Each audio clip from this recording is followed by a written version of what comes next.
capital gains tax also. Today, Mauritius is the largest provider of foreign investment to India. A company which has nothing but beaches and gambling casinos, how we can invest more than the United States of America and Europe? It is because of this street. Tharapur committee was appointed for improving our financial system. The first thing that should be done is participant note should be scrapped. Ignore.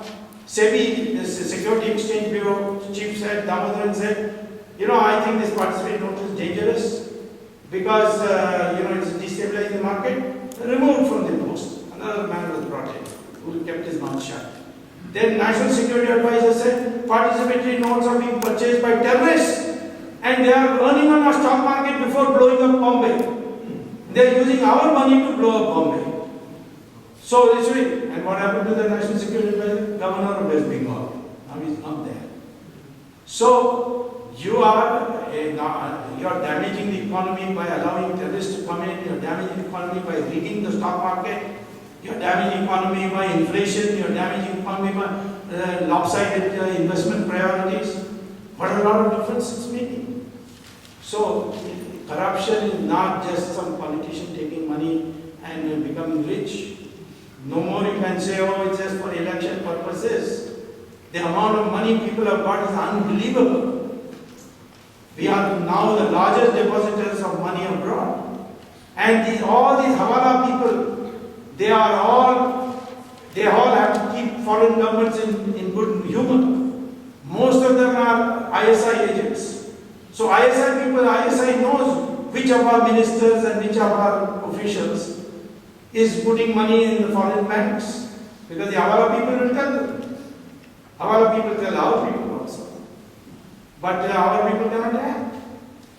Take for example this case of the German government.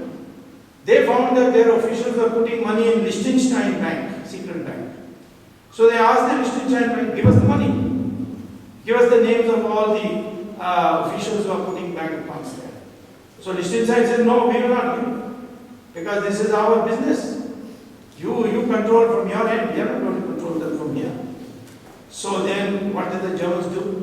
They called their intelligence agency and said, bribe an official of the bank and get all the records. So $5 million was paid to a senior official of the Liechtenstein Bank, and all the illegal accounts were put into a CD and given to the German bank. So what did German bank do? They downloaded and saw that many countries are involved. 24 countries are involved. So they separated by countries, all the accounts. And then they wrote to all 24 countries that we have got your nationals' accounts. If you want them, we are ready to send it. 23 countries immediately wrote back, please send it. One country did not reply. You can guess, it is our country. Did not write. So we went to the Supreme Court again. Supreme Court ordered the government, get it. And they got the names. Then having got the names, they sat on it. Supreme Court said, give us the names. No, this is now a matter of bilateral double taxation treaty and all. The Germans have got it by paying a bribe. Where is this double taxation treaty and all that? We haven't got it from Liechtenstein, we got it from Germany. And Germany has offered it to us. So there is a tug of war going on. The government is refusing to give the names. Because if there are 16 names in that, if it comes out, government will fall. And that's why I think midterm poll is coming, because the list will come. They can't stop it. The Supreme Court is getting tougher and tougher. They have appointed now an SIT, Special Investigating Team, with the former Supreme Court Judge Jeevan Reddy as the head. So it's all piling up now. And so we have this situation in our country where our economy is being subverted in a major way, in a multidimensional way. And we have got to put an end to it, otherwise all this economic growth, everything will go fine. So therefore we have to look for a cure. What is that cure? Well, short term, obviously we can have many cures. People say tighten the law. Well, Manazare has proposed a bill which will tighten it, so is Ramdev. I have studied all these bills, and since I am already getting results in the present law, I think the present law is sufficient except for one thing. And that one thing is there in Ramdev's and Anna Hazare's proposals. And that one thing is the appointment of an independent prosecutor.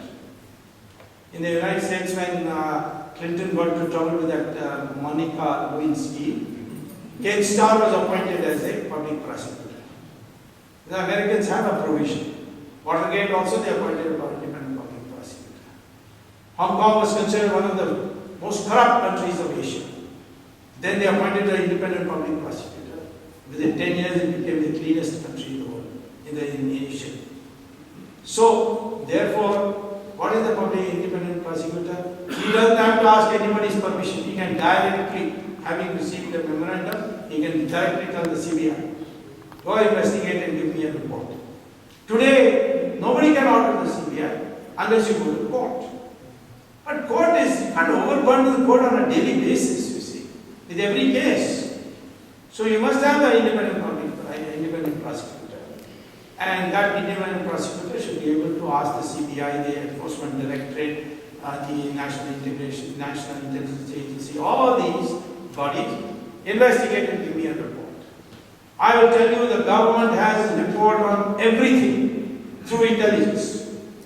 The Americans after 9/11 have so perfected it that every banking transaction, even legitimate ones that I will make for sending money to say my mother or my cousin or something, all gets recorded. It is online, it gets recorded in Fort Meade near Washington. And with a buzzword they get downloaded. You say Sonia Gandhi, then all the transactions Sonia Gandhi is done. There are other ways also. You can find out who's having accounts. For instance, many of our politicians' sons are studying in the United States. They pay tuition fees how? By check. Where is the check from? Cayman Island, United Bank of Switzerland. So get the university to give you that how the tuition fees were paid, and you can catch them there. There are many ways to catch them. Our problem is this slow process, you see. Fortunately, this time the Supreme Court has played in history by telling the CBI, you are not to listen to the government, you only listen to us. And we'll hear petitions from Dr. Swami and we'll tell you what is to be done. So in this matter, nobody can escape, because as long as the Supreme Court is monitoring the CBI, nothing can prevent anybody from escape. Nothing can help anybody from escape. After Chidambaram, Mr. Robert Vadra will go. Then after that, Madame will also.